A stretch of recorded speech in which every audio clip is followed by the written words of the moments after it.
I would like to show you some very on-point commentary by Fair and Cousins on his channel Fair and Balanced, and because he does such a great job explaining it all as he goes, we'll just get straight into it and I'll comment at the end.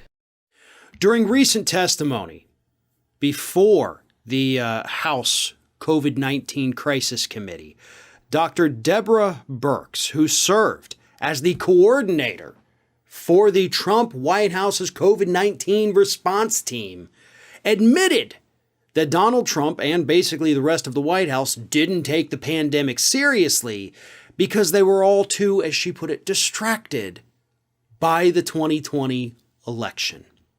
And she says, had they actually taken it seriously and not been distracted, they could have prevented up to 30 to 40% of the COVID deaths that we saw last year.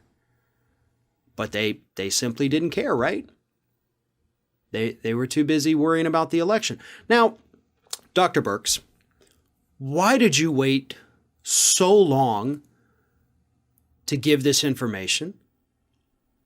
Don't you think this might have been something that, even though it could have cost you your job, maybe you should have come out with this last year?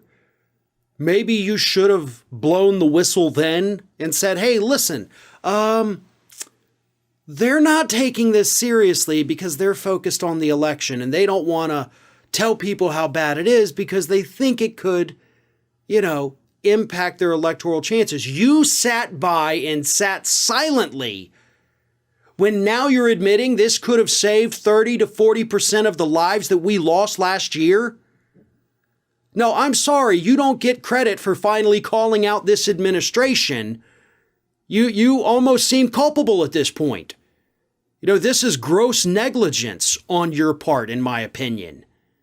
I don't see how you can slice this any other way. You say they were distracted. Had they not been distracted, had they been focused on this pandemic, we could have saved, what would that have been? Over 100,000 American lives at least?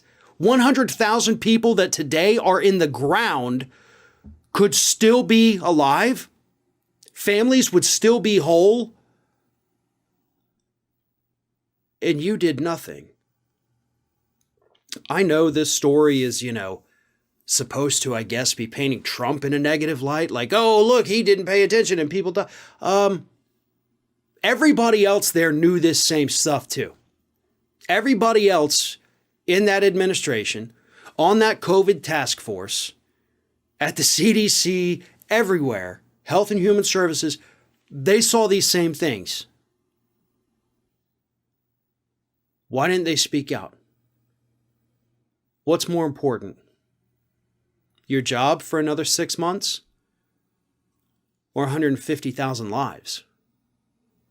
That's a no-brainer. If you even have to think about that question, then there is something morally wrong with you.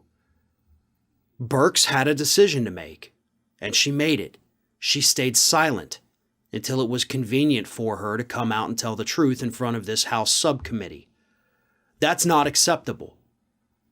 She is not a hero in this story. In my opinion, I believe she's as big of a villain as Donald Trump is. And yes, they were distracted by the election. That's fairly obvious. They wanted to downplay the pandemic so Trump didn't look like as much of a failure. And people did die as a result of that. But every single person that was a part of the decision-making process, that was a part of the intelligence-gathering process, every single one of you that knew what was happening and didn't come forward to blow the whistle, I hold you as equally negligent as I hold Donald Trump. And that includes you, Dr. Birx. See, I couldn't agree more, and I haven't seen many people talking about this, so I figured this video is important, and I thought it should be noted here where it even says this is from the 28th of October 2021, and so this doctor that was in the White House, that was part of the team in charge of dealing with the pandemic, is only sharing this information now once she was asked, is nothing to praise her for. However, with that said, to kind of play devil's advocate advocate, or Deborah's advocate in this sense. If we think back to what Trump was saying and doing when he was president and the pandemic kicked off, if people came forward and said that they're not taking it seriously, you could quite easily just say that they're pointing out the obvious rather than being a whistleblower. And we'll have a look at a clip from back in 2020 to highlight what I'm talking about. You do testing to that extent, you're going to find more people, you're going to find more cases. So I said to my people, slow the testing down, please. They test and they test. We got tests that people don't know what's going on. We got tests. We got another one over here. The young man's 10 years old. He's got the sniffles. He'll recover in about 15 minutes. That's a case. Add up to it. That's a case.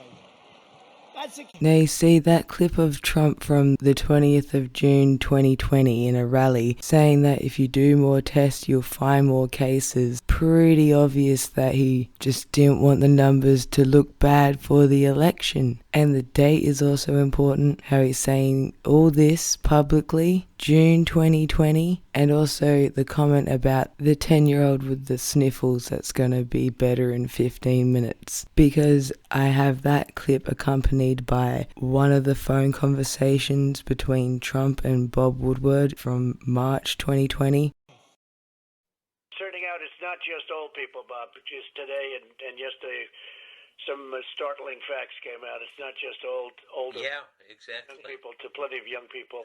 So what's going on give me a moment of talking to somebody, going through this with Fauci or somebody who kind of, it caused a pivot in your mind, because it's clear just from what's on the public record that you went through a pivot on this to, oh my God, the gravity is almost inexplicable and unexplainable. Well, I think, Bob, really, to be honest with you, Sure, I want you to. I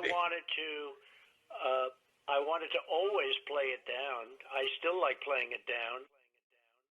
So in March of 2020, you have him admitting on the phone that he understands how dangerous it is. And then 3 months later, he's publicly downplaying it, downplaying the impacts on young people, and how that phone call between Trump and Woodward was in March of 2020. But Bob Woodward only made them public in September of 2020. I remember having the same sort of reaction to that as I had to this with the doctor of, why did it take so long? Why did you sit on that information? Alright, and the last thing I want to say on all this is I've noticed Americans don't seem to care about how many other Americans have died in their country, on their soil.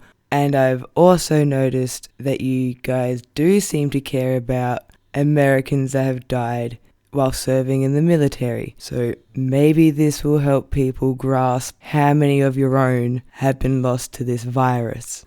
Okay, so this article I've been showing you goes on to say that by the time Trump left office, there was about 400,000 Americans killed by COVID. So that is about as many people that you lost in World War II and rapidly approaching the same amount of people you would have lost in both world wars. And we're focusing on...